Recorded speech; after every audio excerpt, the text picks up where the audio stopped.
अस्सलाम वालेकुम।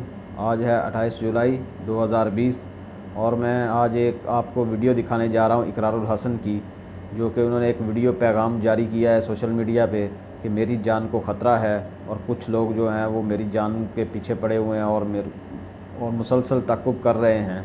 तो बाकी तफसीलात आप वीडियो में देखें। वीडियो में उन्होंने पूरी तफसील से बयान किया है, तो वीडियो देखें। बिस्मिल्लाहिर्रहमानिर्रहीम।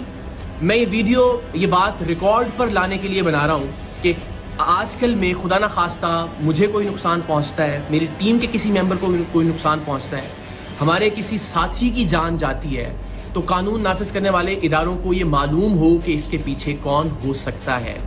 वैसे तो 8 साल में टीम सरेआम ने जितने भी जराइम पेशा अफराद को बेनकाब किया, उनमें से जिसका भी बस चले वो हमें गोली मारने से कम नहीं करेगा। हर एक हमारी जान का दुश्मन है। सोशल मीडिया पर भी ये लोग इनके हवारी अक्सर कैंपेन्स चलाते रहते हैं।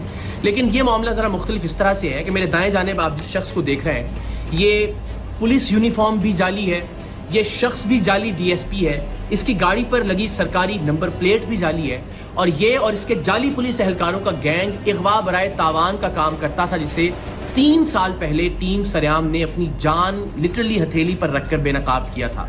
रेंजर्स के साथ हमने कार्रवाई की थी। इस गैंग में हमारे लोग शामिल रहे और इगवा बराए तावान की इसकी कार्रवाइयों को खुफिया कैमरों पर रिकॉर्ड किया, ऐसी सूरत में कि अगर इससे पता चल जाता कि ये लोग टीम सरेआम के लोग हैं तो वो उसी वक्त उन्हें गोली मारता, गुरेज नहीं करता गोली मारने से।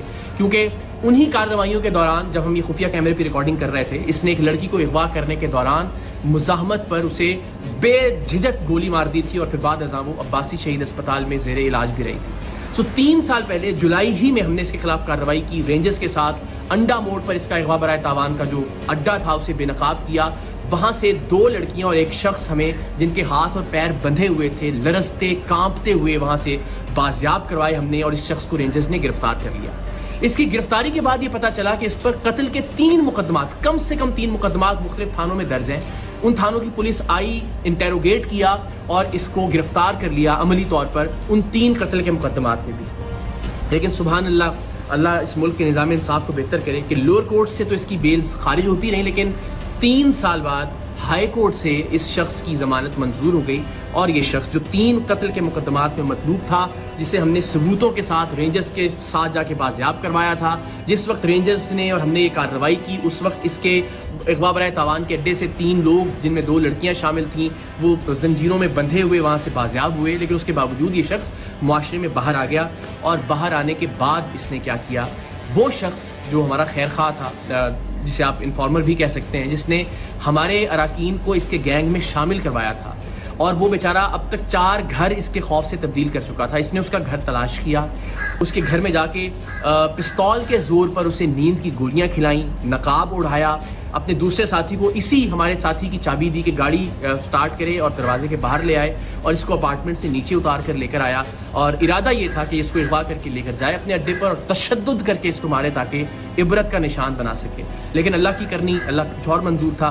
CCTV फुटेज आप देख सकते हैं कि ये जैसे ही वो नकाब के साथ इसको लेकर नीचे उतरा, वो गोलियों का असर अल्लाह की मेहरबानी से ज़ायल हुआ और हमारा जो साथी था वो वहाँ से भागा। ये उसके पीछे भागा, लेकिन तब तक इसने फिर रियलाइज़ किया कि अब मुझे इसका पीछा नहीं करना चाहिए। वापस आया और उसकी गाड़ी को लेकर ये लोग चले गए। उस दिन की FIR भी थाना गिजरी में इस वाक़े की दर्ज है। लेकिन इस शख्स के जुनून का आलम आप ये देखिए कि ये बेधड़क होकर गोली चलाता है। उस शख्स को भी अगवा करने आ गया 3 साल जेल में रहने के बावजूद भी। सो हमारी जान तो हाजिर है पाकिस्तान के लिए, हमारा खून हाजिर है हर वक्त पाकिस्तान के लिए। हम हर जगह सरेआम जाते हैं, इवेंट्स के अंदर लोगों के दरमियान मौजूद होते हैं, रिकॉर्डिंग्स कर रहे होते हैं। सो ये ज़िंदगी तो हाजिर है इस कॉज के लिए। लेकिन इस बात से बहुत तकलीफ होगी कि खुदा न खास्ता प्रोग्राम सरेआम की वजह से, प्रोग्राम से वाबस्ता किसी टीम मेंबर या किसी खैर खा की जान चली जाए, नाहक जान चली जाए। तो आप सबसे मेरी ये रिक्वेस्ट है कि अब तक हमने जो भी कंट्रीब्यूट किया है सोसाइटी के लिए, हमने कभी कुछ नहीं मांगा। मेरी सिर्फ ये रिक्वेस्ट है कि अगर आप में से कोई भी शख्स इस शख्स को जानता है जिस पर 3 कत्ल की FIR हैं। अब इस अगवा की कोशिश की FIR भी हो गई। जो हमने लोग बाजियाब करवाए थे रेंजर्स के साथ जाकर, उसकी FIR भी मौजूद है।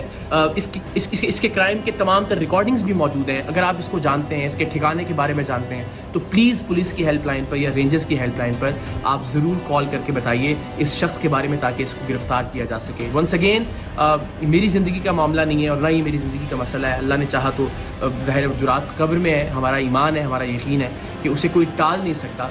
लेकिन किसी ऐसे शख्स की जिसने नेक नियति के साथ टीम सरेआम की मदद की, या टीम सरेआम की बाकी अरकान जो प्रोड्यूसर्स हैं, डायरेक्टर्स हैं, उनको किसी तरह का नुकसान पहुंचे, तो ये बड़ा नाकाबिल तलाफ़ी नुकसान होगा मेरे लिए ज़िंदगी भर के लिए। तो आप सबसे रिक्वेस्ट है, प्लीज़ इस शख्स के बारे में आप कोई भी इंफॉर्मेशन रखते हैं तो आप शेयर कीजिए। कम से कम ये ज़रूर कीजिए कि इस वीडियो को मैक्सिमम शेयर कीजिए अपने व्हाट्सएप ग्रुप्स में, सोशल मीडिया पर, ताकि ज़्यादा से ज़्यादा लोगों तक ये पहुंच सके और शायद किसी ऐसे शख्स तक ये पहुंच जाए जो इस शख्स के बारे में, जो जाली DSP है वजी, इसके बारे में कोई मालूमात पुलिस को या रेंजर्स को दे सकता हो। बाकी मुझे, मेरी टीम को और ख़ास तौर पर हमारे साथी को अपनी दुआओं में याद रखिए। अल्लाह ताला पाकिस्तान का हामी और नासिर हो। पाकिस्तान जिंदाबाद।